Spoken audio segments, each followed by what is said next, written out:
kung ano yung mga gusto mong gawin, no? Sa relationship, no? Maybe, 'di ba, nasa isang relationship kayo, no?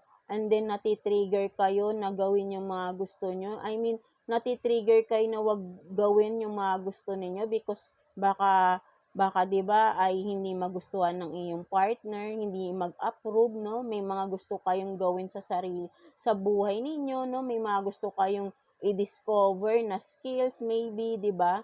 Ay for sure na wag kayong magpapanik na sabihin niyo sa person ninyo yung mga plans ninyo. For sure maiintindihan niya kung ano man yung mga gusto nyong gawin, no? At umpisahan, no, sa inyong sarili, sa inyong growth, no? Kasi makakatulong 'to, no? But then kung hindi ka i-approve ng person mo, maybe ay hindi siya yung para sa'yo, 'di ba? Kasi kapag ka dapat para sa'yo,